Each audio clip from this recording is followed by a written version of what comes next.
JTI کا شکر گزار ہوں دو باتوں پر۔ ایک تو متحرک ہو گئے ہیں، شکر گزار بھی ہوں، مبارکباد بھی پیش کرتا ہوں، اور متحرک ہوئے ہیں اور صحیح رخ پہ ہوئے ہیں۔ اس قسم کے سیمینار، تربیتی نشستیں، یہی ہمارا میدان ہے کام کا کہ ہم نئی نسل کو تیار کریں اپنی ذمہ داریوں کے لیے۔ JTI کا بنیادی کام کیا ہے کہ نئی نسل کو اپنی معاشی ذمہ داریوں کے لیے، معاشرتی، ملی، دینی، قومی ذمہ داریوں کے لیے تیار کریں۔ تو میں اس شکر گزاری کے ساتھ، بہت لمبا موضوع ہے، بہت مختصر وقت ہے، میں 2-3 پوائنٹ عرض کرنا چاہوں گا، کیونکہ طلباء اور تربیت، سیرت نبوی، فلاحی ریاست، یہ تو پورا پیکج ہے، موضوعات کا پیکج ہے پورا۔ طلباء، تربیت اور سیرت نبوی اعلیٰ صاحب طیب والسلام اور فلاحی ریاست، ان سب کو سامنے رکھتے ہوئے چھوٹی سی بات ایک ترتیب کے ساتھ کرنا چاہوں گا۔ پہلی بات، ریاست کسے کہتے ہیں، پھر فلاحی ریاست کسے کہتے ہیں۔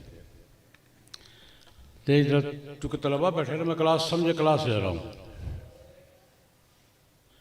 ریاست کسی حدود کے اندر، جغرافیائی حدود کے اندر ایک قوم اکٹھے رہنے کا فیصلہ کر لے تو یہ جغرافیائی حدود ریاست کہلاتی ہیں، رہنے والے قوم کہلاتے ہیں۔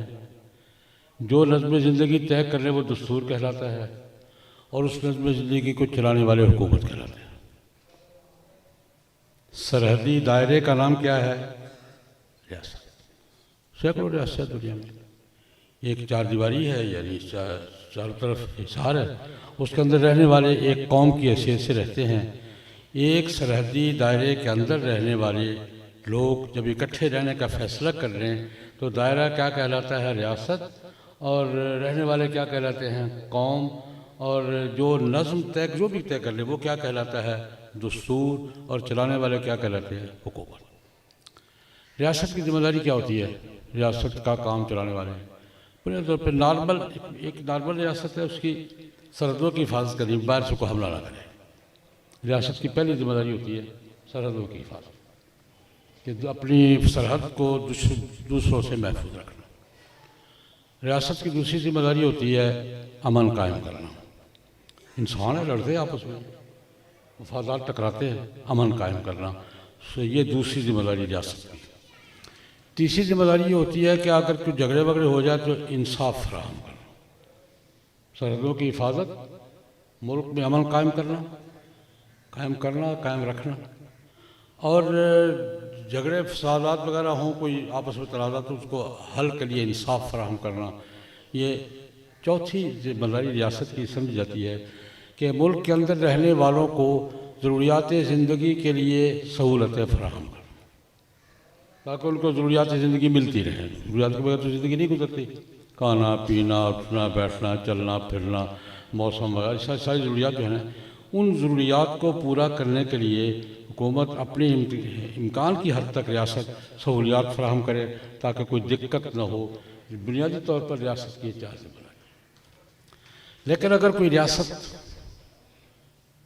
اپنی قوم کو، ملک میں رہنے والوں کو ان کی ضروریات زندگی مہیا کرنے میں سہولتیں فراہم کرنے کے ساتھ ساتھ گارنٹی فراہم کر دے کہ جناب نہیں ہوں گی تو ہم کریں گے، یہ فلاحی ریاست۔ سہولتیں مہیا کرنا ریاست کا کام ہے، اور گارنٹی فراہم کرنا کس کا کام ہے؟ جو ریاست دیں، یا معذور کو ہم دیں گے، بے روزگار کو ہم دیں گے، جس کے پاس جو مصیبت میں پھنس گیا ہم دیں گے۔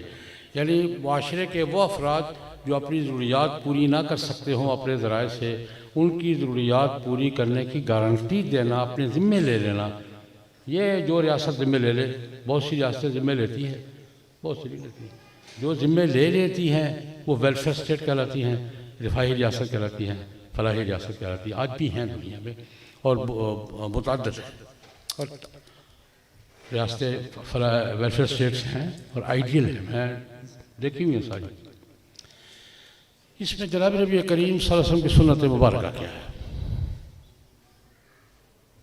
حضور صرف امام مسجد نہیں تھے، حاکم بھی تھے، جرنیل بھی تھے، اپنے ملک کے معیشت کے کنٹرولر بھی تھے، پورا نظام حضور کیا، چیف جسٹس بھی حضوری تھے، چیف آف آرمی اسٹاف بھی حضوری تھے، چیف ایڈمنسٹریٹر بھی حضوری تھے، اور چیف ڈپلومیٹ بھی حضوری تھے۔ یہ ساری ذمہ داری حضور کی تھی۔ سب حیثیتوں کو سامنے رکھ کر میں سیرت نبوی اعلیٰ صاحب اطہیہ والسلام سے 2-3 واقعات عرض کرنا چاہوں۔ بخاری شریف کی روایت ہے، نبی کریم صلی اللہ علیہ وسلم کا معمول تھا ایک دور میں، کوئی مسلمان بھائی فوت ہو گیا، جنازے پہ آئے ہیں، پوچھا کرتے تھے اس کے ذمہ کوئی قرضہ تو نہیں ہے؟ یا رسول اللہ نہیں ہے، ٹھیک ہے، جنازہ پڑھا دیا۔ جواب ملا یا رسول اللہ اس کے ذمہ قرضہ ہے۔ اچھا کتنا ہے؟ اتنا۔ اس کے ترکے میں ادائیگی کا بندوبست ہے، پڑھا دیا۔ جواب یہ ملا کہ میت مقروض فوت ہوا ہے اور اس کے ترکے میں قرضے کی ادائیگی کا بندوبست نہیں ہے۔ جب صلو علی صاحب کو پڑھو جنازہ، یا میں جا رہا ہوں، صلو علی صاحب کو جنازہ ہوتا تھا، حضور نہیں پڑھتے تھے، کچھ عرصہ یہ معمول رہا ہے۔ ایک مسلمان کا جنازہ تھا، رسول اللہ صلی اللہ علیہ وسلم تشریف لائے اور پوچھا ہم اس کے ذمہ قرضہ؟ یا رسول اللہ ہے۔ کتنا ہے؟ اتنا ہے۔ ترکے میں ادائیگی کا بندوبست ہے؟ نہیں۔ صلو علی صاحب کو پڑھو جنازہ، میں جا رہا ہوں۔ ابو قتادہ رضی اللہ عنہ، ان کا دوست تھا وہ مرنے والا، کھڑے ہو، یا رسول اللہ مہربانی کریں، کسی مسلمان کے لیے اس سے زیادہ محرومی کا تصور بھی کیا جا سکتا ہے کہ رسول اللہ ہیں اور جنازہ نہیں پڑھا رہے؟ کوئی مسلمان محرومی کا اس سے بڑی محرومی کا سوچ بھی سکتا ہے؟ اب کو یا رسول اللہ مہربانی فرما، جنازہ پڑھا رہے، قرضہ میرے ذمہ ہے، اس کے قرضہ میرے ذمہ ہے۔ حضور نے جنازہ پڑھا دیا۔ جنازہ پڑھا کے ایک اعلان کیا، وہ اعلان بتانا چاہ رہا ہوں۔ ویلفیئر اسٹیٹ کی بنیاد یہ ہے، حضور کا وہ جملہ، فرمایا من ترک مالا فلورثته ومن ترک قلا او ضیاعا فالی وعلی۔ جو آدمی پیسے جائیداد چھوڑ کے مرے گا وہ وارثوں کو ملے گی، ہم ہاتھ ہی لگائیں گے۔ لیکن جو آدمی ترک قلا او ضیاعا، بوجھ چھوڑ کے مرا ہے اور لاوارث فیملی چھوڑ کے، بے سہارا فیملی چھوڑ کے مرا ہے، وہ میرے پاس آئیں گے اور میرے ذمے ہیں۔ یہ میرے پاس آنے والی باتیں تو بہت ہمیشہ سے رہی ہیں، کسی کے پاس جائے یار خدمت کر دے، وہ حاتم طائی حضور سے پہلے ہی گزرا ہے، لیکن علیہ میرے ذمے ہوں گے، میں تاریخ کا طالب علم ہوں۔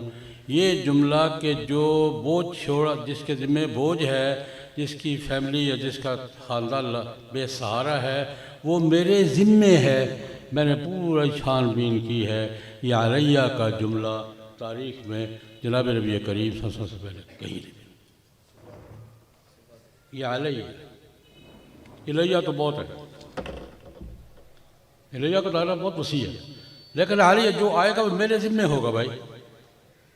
اس کا فقہا کیا ترجمہ کرتے ہیں کہ معاشی قوم کا وہ فرد جو اپنی ضروریات پوری نہیں کرتا، جو بوجھ تیرے دبا ہوا ہے، وہ ریاست کے ذمے ہے۔ یہ ہے ویلفیئر اسٹیٹ کی بنیاد، سمجھ میں آئی ہے؟ اچھا اب اس پہ ایک ابتدا کی بات عرض کروں گا، ایک عروج کی بات ذکر کروں گا۔ ویلفیئر اسٹیٹ جب علیہ کی ذمہ داری ریاست پوری کرتی ہے نا، پھر کیا ہوتا ہے؟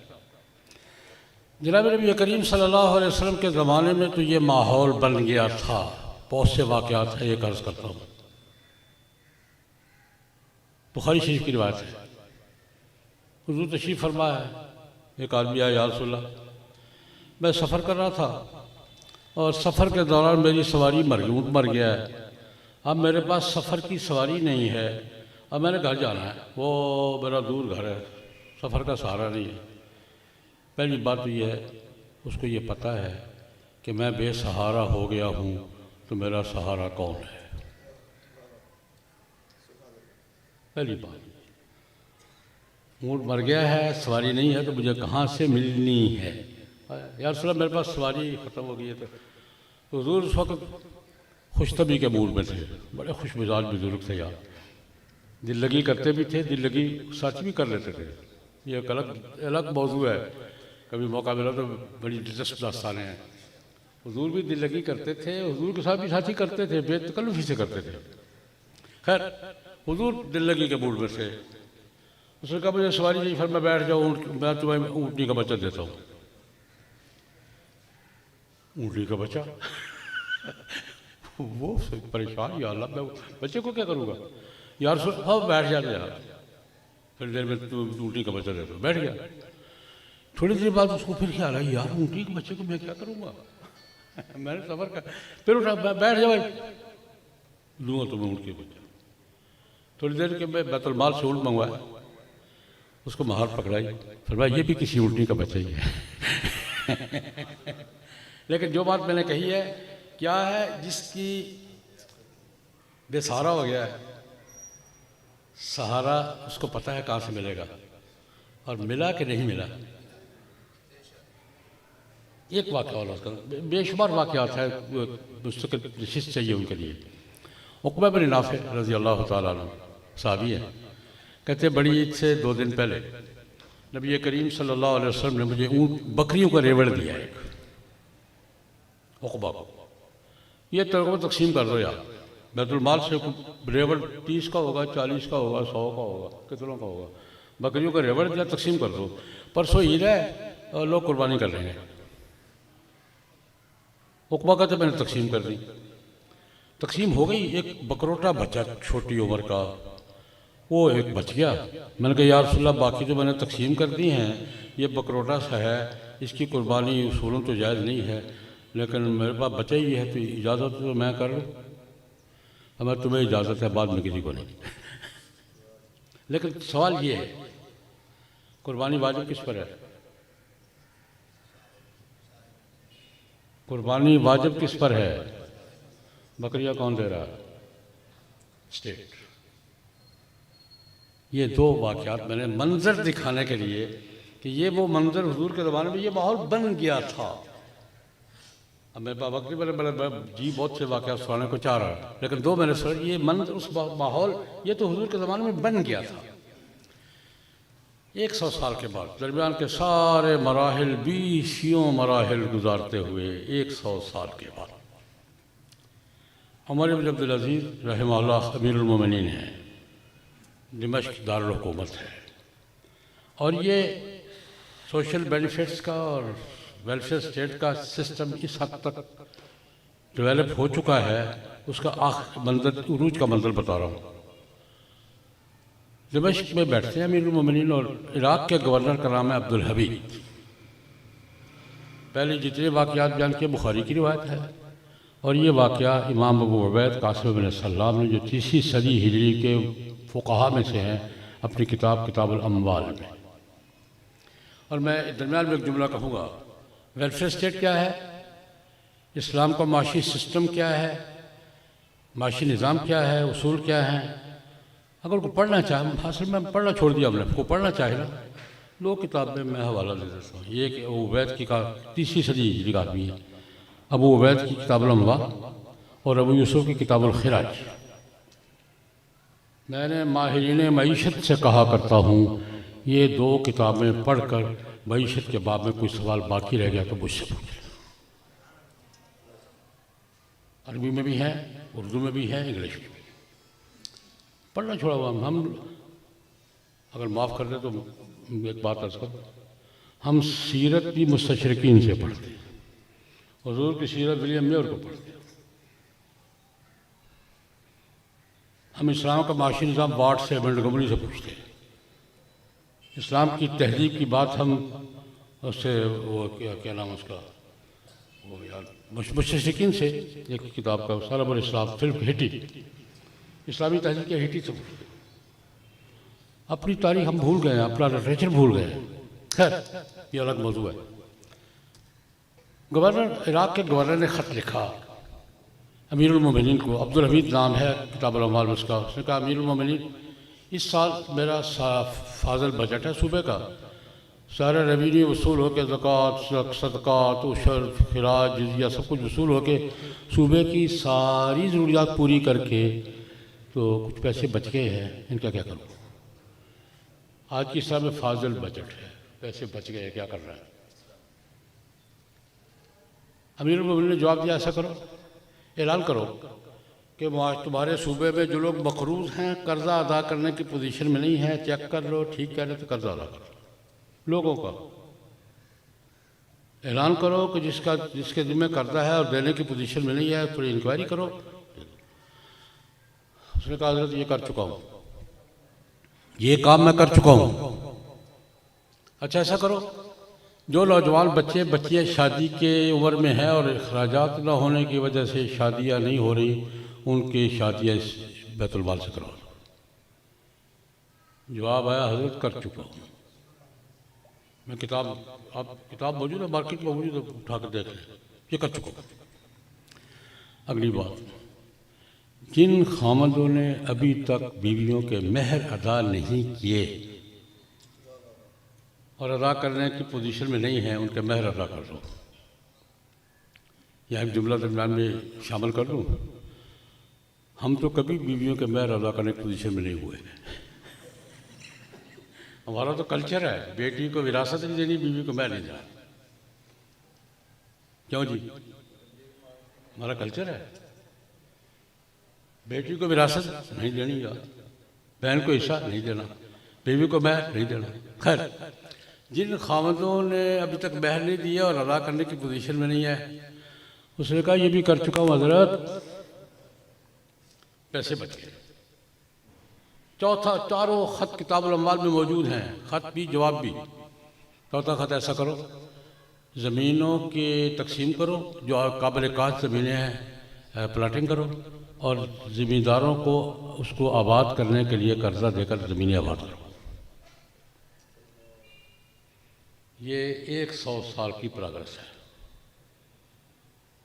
وہ یا رسول اللہ سواری چاہیے، میرے سواری بن گئی ہے، اس سے لے کر 100 سال کی پروگرس یہ ہے، یہ سسٹم ہے۔ کراچی میں ایک جگہ میں نے بیان کیا تو ایک نوجوان کھڑا ہو گیا، مولوی صاحب یہ صوبے کا بجٹ تھا یا اٹلانٹک سی تھا؟ صوبے کا بجٹ بھی پورا ہو رہا ہے، تنخواہیں بھی ہو رہی ہیں، سارے اخراجات پورے ہو رہے ہیں، جناب مقروضوں کے قرضے ادا ہو رہے ہیں، اور جناب کیا ہو رہا ہے، بچوں کی شادیاں ہو رہی ہیں اور خامندوں کے مہر ادا ہو رہے ہیں۔ یہ صوبے کا جملہ اتنا ہی تھا۔ مولوی صاحب یہ صوبے کا بجٹ تھا یا اٹلانٹک سی تھا؟ یہ میں نے کہا بیٹا ایک واقعہ اسی عمر کا سنا دیتا ہوں، یہ بھی سمجھ میں آ جائے گی۔ یہی عمر ابن عبدالعزیز ہے، یہی کتاب الاموال کی روایت ہے۔ گھر جا رہے اپنی سرکاری ڈیوٹی وغیرہ فارغ کر، گھر جا کر اہلیہ سے پوچھا، فاطمہ بنت عبد الملک شہزادی تھی، بادشاہ کی بیٹی تھی، بادشاہ کی بیوی تھی، فاطمہ کو 1 آدھ درہم ہو تو مجھے دو، مجھے ضرورت ہے۔ بیوی سے درہم مانگ رہے ہیں، درہم پاؤنڈ سمجھ رہے ہیں، آج کی بات پاؤنڈ کے لگ بھگ ہے درہم۔ 1 درہم مجھے چاہیے، کیا ضرورت پڑ گئی ہے؟ اللہ اکبر، بات امیر المومنین ہیں، دمشق دارالحکومت ہے، دنیا کے بڑے حکمرانوں میں سے ہے۔ کہتے ہیں راستے میں آ رہا تھا، ایک ریڑھی پر انگور دیکھے ہیں اور کھانے کو جی چاہتا ہے، جیب میں پیسے نہیں۔ تمہارے پاس 1 آدھ درہم ہو تو آج انگور کھانے کو جی چاہتا ہے۔ وہ بھی فاطمہ کہتی ہے کہ آپ کی جیب میں نہیں ہے تو میری جیب میں کہاں جائے؟ بیوی نے کس کی جیب ٹٹولنی ہوتی ہے؟ آپ کی جیب میں، میری جیب میں کہاں سے آئیں گے؟ اور پھر ایک جملہ بیویوں والا کہا، بیویوں کا حق ہوتا ہے۔ آپ امیر المومنین ہیں، 1 درہم کا انگور نہیں منگوا سکتے؟ اس کا ترجمہ آج کی زبان میں کرو، اتنا ثوابدیدی فنڈ بھی نہیں ہے، اتنا اختیار بھی نہیں ہے کہ آپ، اتنا ثوابدیدی فنڈ بھی نہیں ہے، 1 درہم کے انگور۔ عمر نے جواب دیا، فاطمہ جس درہم کی تم بات کر رہی ہو وہ درہم نہیں، آگ کا انگارہ ہے۔ میں نے کہا بیٹا جس ملک کا حکمران سرکاری خزانے کے درہم کو آگ کا انگارہ سمجھے گا، اس میں پیسے ہی پیسے ہوں گے، پھر بجٹ بھی پورا ہوگا، پھر تنخواہیں بھی پوری ہوں گی، پھر مقروضہ کے قرضے بھی ادا ہوں گے، پھر کنواروں کی شادیاں بھی ہوں گی، خاوندوں کے مہر بھی ادا ہوں گے، کسانوں کو قرضے بھی ملیں گے۔ یہ ایک شرط ہے کہ ملک کا حکمران سرکاری خزانے کے روپیہ کو روپیہ نہ سمجھے، کیا سمجھے؟ آگ کا انگارہ سمجھے۔ یہ میں نے ہلکی سی جھلکی پیش کی ہے ویلفیئر اسٹیٹ کی، کہ جناب نبی کریم صلی اللہ علیہ وسلم نے جس ویلفیئر اسٹیٹ کی بنیاد رکھی تھی صرف 100 سال کے بعد اس سٹیج پر تھی۔ پھر کوئی بھی موقع ملا، میرا من بھاتا موضوع ہے، موقع ملا پھر، لیکن یہاں آج اسی پہ اکتفا کرتا ہوں۔ JTI کو مبارکباد دیتا ہوں اس دوستوں کو کہ انہوں نے یہ اس تقریب کا اہتمام کیا اور ہمیں کچھ باتیں کہنے سننے کا موقع مل گیا۔ اللہم صلی علی سیدنا محمد النبی الامی وآلہ واصحابہ وبارک وسلم۔ مولا کریم ہمارے ان بچوں کو، ان بھائیوں کو مولا کریم ان کے جذبے میں، ان کی نیت میں، خلوص میں برکت عطا فرما، کام کرنے کی توفیق عطا فرما۔ مولا کریم یہ بہت اہم کام کر رہے ہیں، انہوں نے بہت کام کا ارادہ کیا ہے، مستقبل کے لیے قیادت تیار کرنا۔ اللہ کرے یہ مستقبل کے لیے ایک باشعور، مخلص، دیانتدار اور دیندار قیادت ملک کو، قوم کو مہیا کر سکے۔ وصلی اللہ تعالیٰ علیہ وسلم۔